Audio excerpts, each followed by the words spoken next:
Le défenseur des droits, dans une partie de ses compétences, et en particulier dans celle de défenseur des enfants, a la possibilité de marcher main dans la main, en quelque sorte, avec la ville d'Issy-les-Moulineaux. Et cette année, la collaboration se renforce encore avec la signature de plusieurs conventions entre le défenseur des droits et la ville d'Issy-les-Moulineaux. Nous avons signé une convention pour développer à Issy-les-Moulineaux, c'est-à-dire dans les centres de loisirs, dans la classe passerelle, avec les animateurs de rue, pour développer l'activité de ce qu'on appelle les jeunes ambassadeurs pour les droits et l'égalité, qui font donc de l'éducation aux droits auprès des jeunes. Les JAD, ce sont les jeunes ambassadeurs des droits auprès des enfants et pour l'égalité.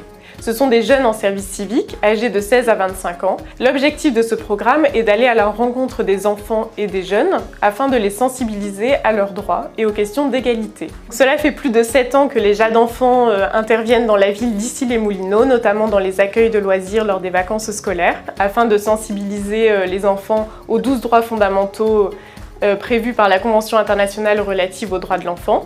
Et cette année, nous sommes très heureux d'avoir un nouveau partenariat avec la ville d'Issy-les-Moulineaux sur le volet égalité, pour que les JAD aillent à la rencontre d'un public un peu plus âgé, des jeunes âgés de 14 à 25 ans, afin de les sensibiliser cette fois aux questions d'égalité, d'inégalité de traitement liées à l'âge, à l'origine, au sexe et aux questions de discrimination.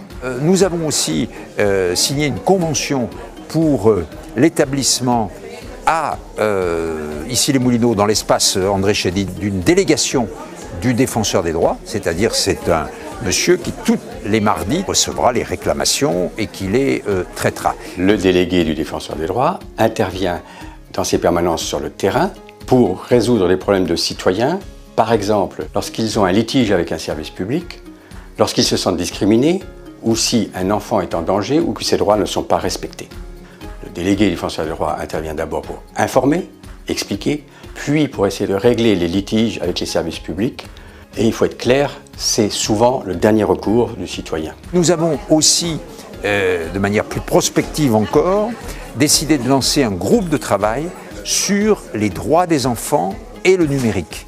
Et comment l'on peut à la fois utiliser le potentiel du numérique, éviter les dangers du numérique pour les enfants, mais aussi naturellement pour les adultes, mais particulièrement lorsqu'on veut développer les droits des enfants.